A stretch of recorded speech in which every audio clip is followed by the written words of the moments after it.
আৰু মাত্ৰ কেইটামান মুহূৰ্তৰ পাছতেই আমাৰ সকলোৰে মৰমৰ জুবিন গাৰ্গ গৈ অসমত উপস্থিত হ'বগৈ। ইতিমধ্যে সকলোৱে অধীৰ অপেক্ষাৰে বাট চাই ৰৈছে আৰু আমিও ঠিক তেনেদৰে আচলতে যোৱাকালি যেতিয়া খবৰটো পাইছিলোঁ ততাতৈয়াকৈ ছিংগাপুৰৰ অভিমুখে ৰাওনা হৈছিলোঁ। আজি ৰাতিপুৱা আহি ছিংগাপুৰত উপস্থিত হৈছোঁ আৰু তাৰ পাছৰ পৰা ছিংগাপুৰত কি দেখিলোঁ, ৰাতিপুৱা আমি যেতিয়া আহি ইয়াত পালোহি তাৰ পাছতে আমি ততাতৈয়াকৈ গৈছিলোঁ সেই হস্পিটেলখনলৈ, ছিংগাপুৰৰ জেনেৰেল হস্পিটেললৈ গৈছিলোঁ, য'ত আচলতে জুবিন গাৰ্গ আছিল। আৰু তাত গৈ আমি গম পালোঁ যে জুবিন গাৰ্গক সেই হস্পিটেলৰ যিটো ৯ নম্বৰ ব্লক তাত ৰখা হৈছে, তাত তেওঁ অন্তিম শয়নত শুই আছে।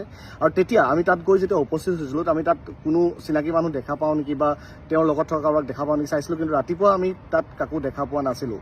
আৰু তাৰ সমান্তৰালভাৱে কিছু সময়ৰ পাছত তেওঁৰ যিগৰাকী মেনেজাৰ তথা যি নৰ্থ ইষ্ট ফেষ্টিভেলৰ উদ্যোক্তা তেওঁলোক গৈ পাইছিলগৈ, তেওঁলোকৰ সৈতে আমি কথা পাতিছিলোঁ।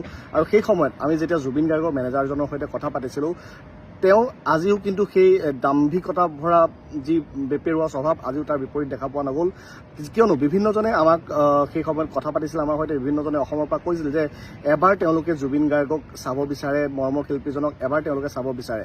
সেই কথাৰ বাবে আমি তেওঁৰ সৈতে কথা পতাৰ চেষ্টা কৰিছিলোঁ, কিন্তু তেওঁৰ উত্তৰ আছিল এনেকুৱা ধৰণৰ যে লাজ নাই নেকি, কিয় এইবোৰ কৰিব লাগে। এই খংটো দেখুৱাই যদি কালি জুবিন গাৰ্গক তেওঁ ৰখুৱালে হয় তেতিয়াহ'লে হয়তো কালিৰ সেই ঘটনাটো নহ'লে হয়।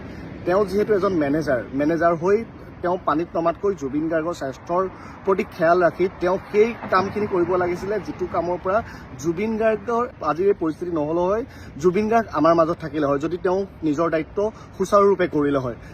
এইখিনি মোৰ মনৰ ভাৱ, বাকী নাজানো, বাকীখিনি ৰাইজে জানে কোন ভাল কোন বেয়া, কিন্তু মই যিখিনি দেখিলোঁ আজি ইয়াত আহি সেইখিনিৰ পৰা মোৰ এই অনুভৱ। আৰু মাত্ৰ কেইটামান মুহূৰ্তৰ পাছতেই আমাৰ সকলোৰে মৰমৰ জুবিন গাৰ্গ গৈ অসমত উপস্থিত হ'বগৈ।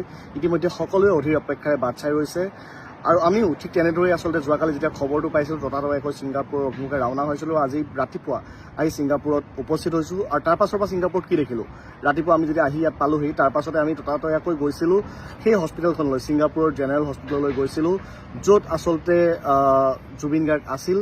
আৰু তাত গৈ আমি গম পালোঁ যে জুবিন গাৰ্গক সেই হস্পিটেলৰ যিটো ৯ নম্বৰ ব্লক তাত ৰখা হৈছে, তাত তেওঁ অন্তিম শয়নত শুই আছে। আৰু তেতিয়া আমি তাত গৈ যেতিয়া উপস্থিত হৈছিলোঁ আমি তাত কোনো চিনাকি মানুহ দেখা পাওঁ নেকি বা তেওঁৰ লগত থকা কাৰোবাক দেখা পাওঁ নেকি চাইছিলোঁ, কিন্তু ৰাতিপুৱা আমি তাত কাকো দেখা পোৱা নাছিলোঁ। আৰু তাৰ সমান্তৰালভাৱে কিছু সময়ৰ পাছত তেওঁৰ যিগৰাকী মেনেজাৰ তথা যি নৰ্থ ইষ্ট ফেষ্টিভেলৰ উদ্যোক্তা তেওঁলোক গৈ পাইছিলগৈ, তেওঁলোকৰ সৈতে আমি কথা পাতিছিলোঁ।